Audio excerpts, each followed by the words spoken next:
School holistic diabetes clinic, Sigra Mahmoorganj road, Varanasi. हमारा मंत्र diabetes अर्थात अपने डॉक्टर आप। यहाँ डायबिटीज के इलाज के साथ जाने और सीखें कौन सा खेल, कितनी कसरत, कौन सा योग, कितना आयुर्वेद, कैसे हो दवा कम, इंसुलिन कैसे टले और कैसे छोटा हो बीमारी परिवार। आपका आहार भी करे चमत्कार। हमारा विश्वास, व्यवहार में बदलाव, इलाज की कुंजी। संपर्क करें diabetes care school holistic diabetes clinic, Sigra Mahmoorganj road, Varanasi. Mobile 7379885588। श्रोताओं नमस्कार।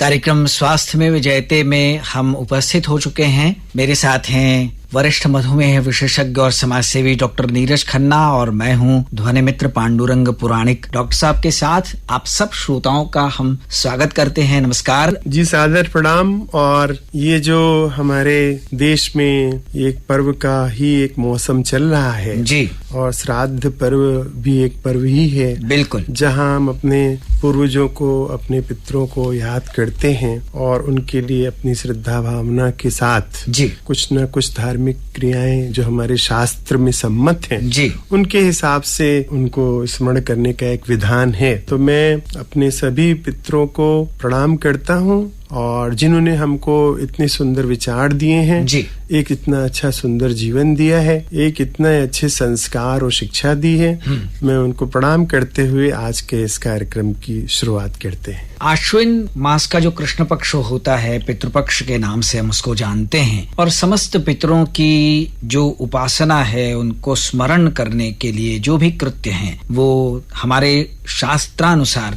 हम उनको संपन्न करते हैं।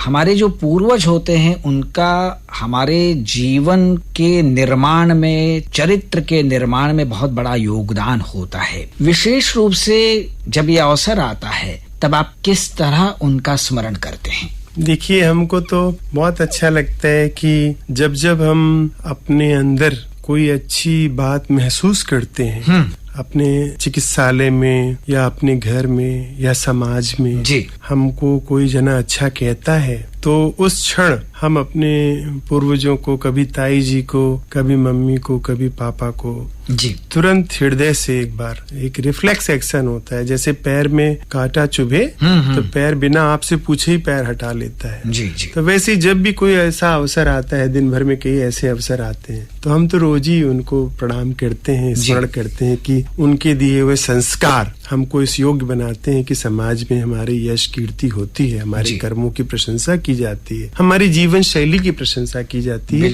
और उसके लिए हम उनको याद करते हैं। अब आज ही मैं सवेरे उठ के सबसे पहले एक रिफ्लेक्स एक्शन हमको होता है जी। दिनचर्या करने के बाद पहले पढ़े तो मम्मी की वो बात याद आती है कि वो बचपन में हम लोगों को सवेरे जब उठाती थी तो एक बात कहती थी कि जो है बेटा सवेरे सरस्वती जी आती है। तो आज भी इस उम्र में हमें वो बात एकदम दिमाग में बैठी हुई है जी। तो सवेरे उठ के दिनचर्या करने के बाद पहला लगता है कि पहले पढ़ें, क्योंकि सवेरे सरस्वती जी आती है जी। तो वो बात दिमाग से जाती नहीं है। हम आपके सामने आकाशवाणी में बैठ के जो बातें बोलते हैं, अगर वो आदत मम्मी ने ना लगाई होती जी तो हम आज इस योग्य कैसे होते कि सभा में कोई अच्छी बात बोल सकते हैं ना। कुछ अच्छी बातें लोगों के जीवन में बोलने से उनके जीवन में सुधार कैसे आ जाता है। लोग कहते हैं कि आपके कार्यक्रम से हम में बदलाव आता है, तो ये सब हमारे मम्मी पापा की सीख और संस्कार हैं जी। तो भले ही आप गया करें ना करें, श्राद्ध इत्यादि में आपकी एक मर्यादाएं हैं है ना, लेकिन ऐसे स्मरण करके उनके प्रति आपकी जो कृतज्ञता है जी, ये भी एक श्राद्ध कर्म है और ये भी एक जो है उनको जल देने के बराबर है जी। ऐसे ही पिताजी की सीख भी हर क्षण याद रहती है। कठिन से कठिन समय में भी उनका ये मानना रहता था कि तुमको लाइन नहीं लगाना है, तुमको भीड़ में नहीं चलना है, भीड़ तुम्हारे पीछे चलेगी, तुम्हारे लिए लोग लाइन लगाएंगे, तुम लाइन में नहीं खड़े होगे। तो वो जब बहुत पढ़ाई के दिन थे, उतने छोटे बाल्यावस्था में ही उन्होंने यह बल दिया था हमको कि एक आप अपनी अलग एक छवि बनाइए, एक अपना अलग व्यक्तित्व रखिए, जिससे लोग आपको एक आइकॉन समझें, है ना। तो ये जो उनकी बात है वो खून में घुल चुकी है और आदतों में आ चुकी है और कर्मों में शामिल हो चुकी है। तो ये एक महत्वपूर्ण बातें हैं जिनके आधार पे हम लोग अपने माता पिता को रोज स्मरण कर सकते हैं, अपने पूर्वजों को रोज स्मरण कर सकते हैं। ऐसे हमारी ताई जी थी, है ना, वो बहुत ज्यादा हमारे डिसिप्लिन के लिए बात करती थी ना, अनुशासन। जैसे 8:30 बजा घर में हम लोगों को खाना खाने की टेबल पे बैठ जाना है ना?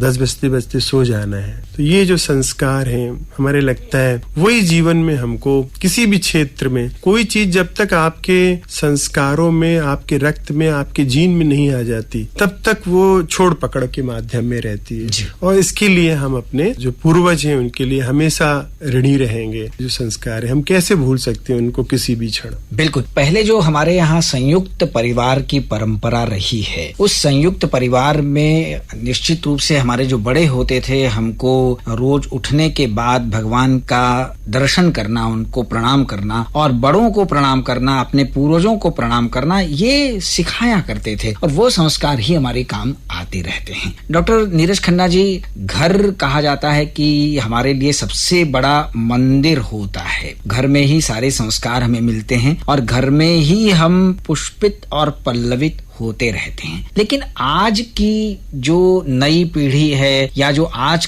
का कल्चर है, उसमें हमें कभी अखबार के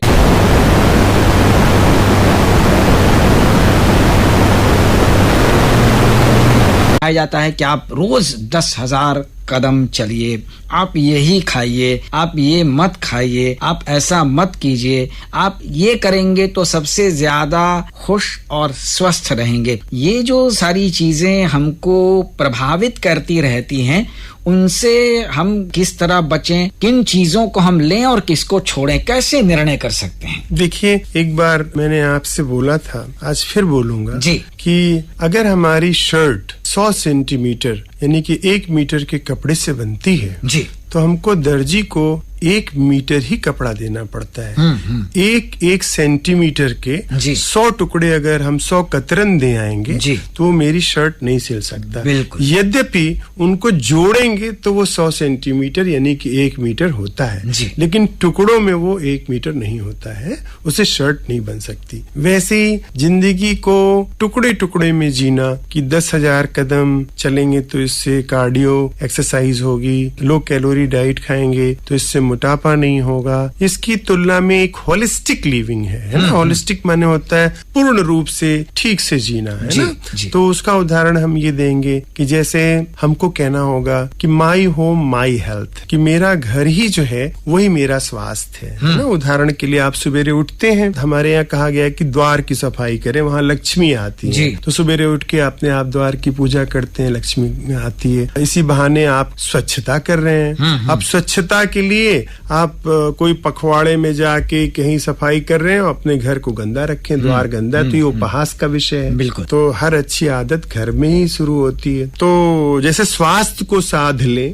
तो बीमारी नहीं आएगी, तो वैसे घर को ही साध ले तो फिर जिंदगी सध जाती है ना। उदाहरण के लिए हमने आपसे कहा। दूसरी बात ये कि हमारे यहाँ कहा गया है कि भगवान का दर्शन किए बिना स्नान किए मुंह में कुछ नहीं डालना चाहिए।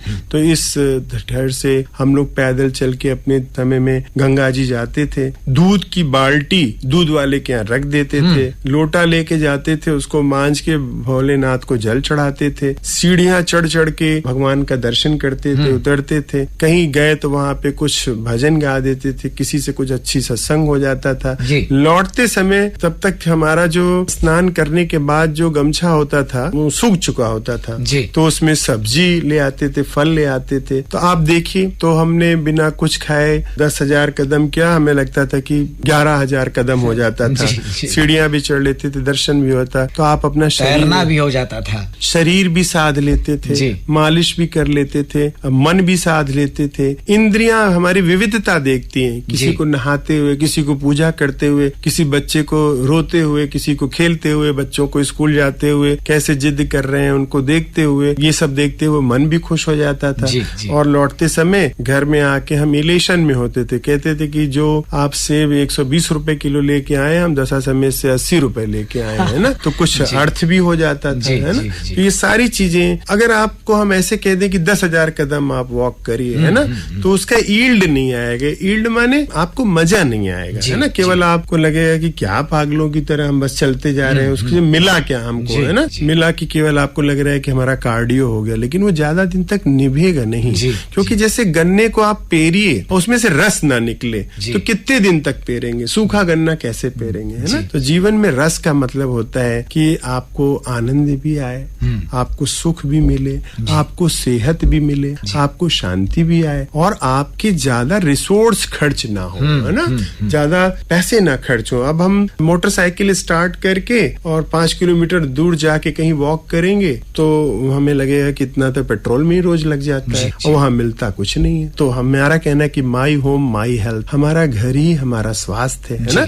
माई होम माई जिम, हम लोगों को कहा जाता था कि साइकिल से जाके सब्जी लेके आइए, पीछे जो है रखिए सामान और पिसवा के लेके आइए, तो उससे हमारा जिमिंग एक्सरसाइज हो जाती थी, वेट उठाना, रखना, ले जाना, है ना। माई होम माई गार्डन, मेरा घर मेरा बगीचा, हम तुलसी लगाते हैं, गुलाब लगाते हैं, उनको सहजते हैं, उनसे दोस्ती करते हैं, हो जाता है। माई होम माई रेस्टोरेंट, अभी जितने प्रकार के त्योहार आ रहे हैं, जैसे आज महालक्ष्मी पूजन है तो हमारे घर में गुड़ का बढ़िया सा आटे में गूंथ के मीठी मट्ठी बनती है, जिसको हम लोग गुना कहते हैं, तो वो हम खाते हैं। अगर नहीं खाएंगे तो क्या होगा, हम जाके बेकरी में देखेंगे कौन सा बिस्कुट कौन सा केक आया है। तो my home my restaurant, my home my temple, हम ना आके अपने दादा दादी के पैर छूना, प्रणाम करना, अपने घर में भगवान जी की पूजा करना। तो इसके लिए हमको बड़ी बड़ी तीर्थ यात्रा करने की जरूरत नहीं है, अपने घर में माता पिता का प्रणाम करके आशीर्वाद ले रहे हैं, यही सबसे बड़ा मंदिर है, सबसे बड़ा देवता वही है। तो हम लोग क्या कि प्रातः काल उठी कर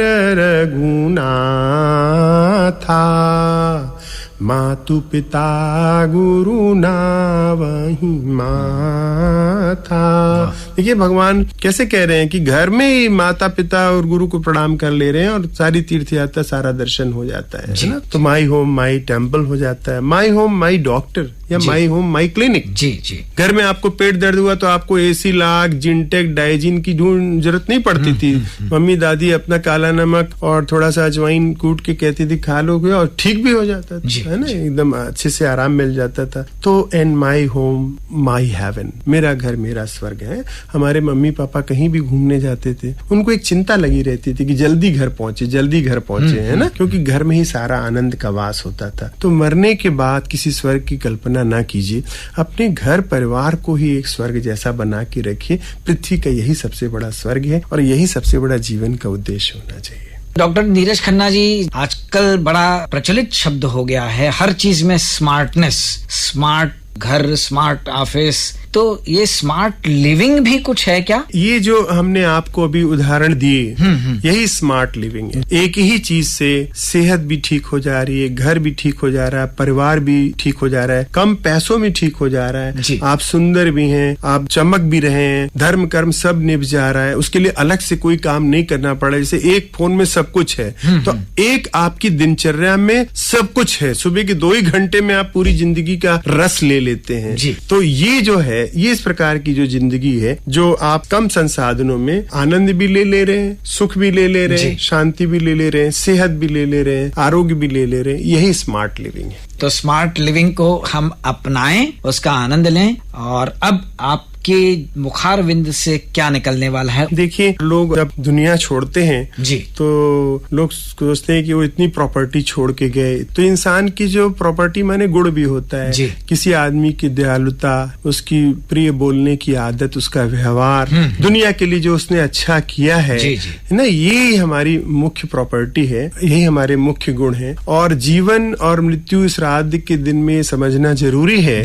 हमको ऐसा लगता है कि जीवन जो है वो आपका क्लासरूम है, जीवन जीना एक प्रकार की शिक्षा है, और मृत्यु जो है उस शिक्षा का परीक्षा परिणाम है। तो हम जीते जी इस परीक्षा के बारे में भी सोचते रहें, तो हमें ऐसा लगता है कि तभी जीवन हमारा सुफल होगा जी। और इसीलिए कहा गया है कि और किसी चीज की तरफ ना ध्यान दें। आपने जीवन में कितने लोगों के लिए कितना सुख के साधन आप छोड़ के गए हैं, कितना हमारे लोगों को आपने आनंद दिया, यही आपके साथ जाएगा, ना कि ये जो आप दुनिया भर की चीजें छोड़ के जाते हैं ये कुछ आपके साथ नहीं जाएगा। क्योंकि कहा गया है जिनके लिए तूने महल बनाए वो तुझे न ठहराएंगे बाबा, वो तुझे न ठहराएंगे। आँख पे एक दिन सो जाएगा, बन के धुआं तू उड़ जाएगा। नेकी तेरे साथ चलेंगी बाबा, नेकी तेरे साथ चलेंगी बाबा। बात यही के साथ चलेगी बाबा, नेकी तेरे साथ चलेगी बाबा। अब डॉक्टर नीरज खन्ना जी को धन्यवाद दे रहते हैं। ध्वनि मित्र पांडुरंग पुराणिक को अनुमति दीजिए। नमस्कार। शुक्रिया। इस कार्यक्रम के प्रायोजक diabetes care school holistic diabetes clinic, Sigra Mahmoorganj road, Varanasi. हमारा मंत्र डायबिटीज अर्थात अपने डॉक्टर आप। यहाँ डायबिटीज के इलाज के साथ जानें और सीखें कौन सा खेल, कितनी कसरत, कौन सा योग, कितना आयुर्वेद, कैसे हो दवा कम, इंसुलिन कैसे टले और कैसे छोटा हो बीमारी परिवार। आपका आहार भी करे चमत्कार। हमारा विश्वास, व्यवहार में बदलाव, इलाज की कुंजी। संपर्क करें diabetes care school holistic diabetes clinic, Sigra Mahmoorganj road, Varanasi. Mobile 7379885588।